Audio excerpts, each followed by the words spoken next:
Bonjour à tous, très bon début de journée à vous. La communauté musulmane a célébré hier l'Aïd el-Fitr, marquant la fin du mois de Ramadan. Le président de la République, Alassane Ouattara, a communié avec les fidèles de la grande mosquée de la Riviera Golf. Des prières ont été formulées en faveur de la Côte d'Ivoire. Mama Traoré.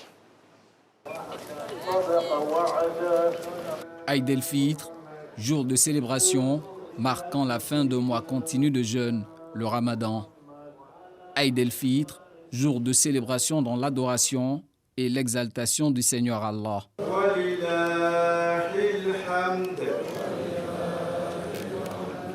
À lui la louange et la gloire.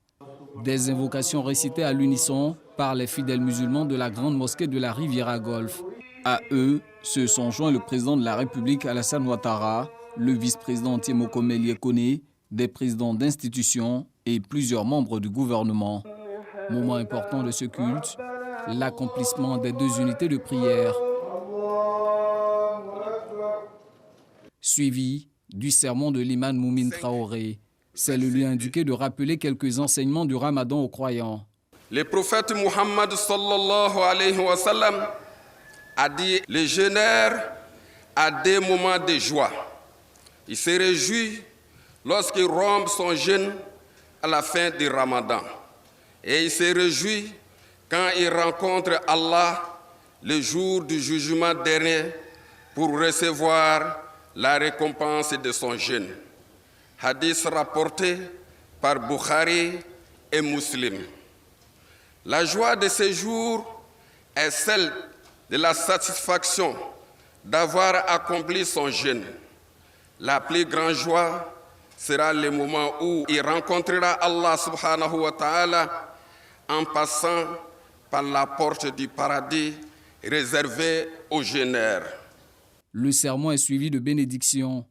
Le souhait d'une Côte d'Ivoire développée et en paix est au cœur des prières que partage le président Alassane Ouattara. La fin du mois de Ramadan est un moment très important pour tous les musulmans et cette fête est une fête pour toute la nation.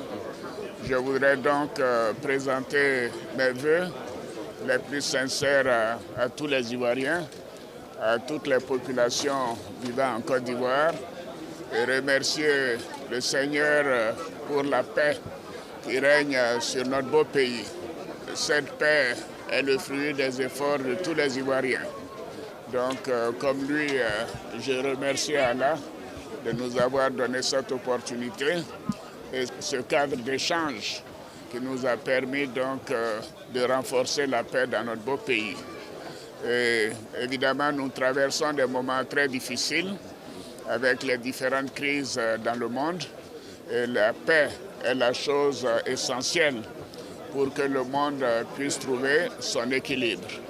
Et que donc toutes les maladies que nous avons donc vécues soient éloignées de nos populations.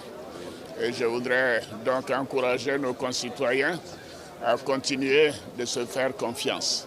Et que par la grâce d'Allah, la paix continuera de régner sur notre beau pays et nous arriverons donc à faire front à toutes les difficultés à venir.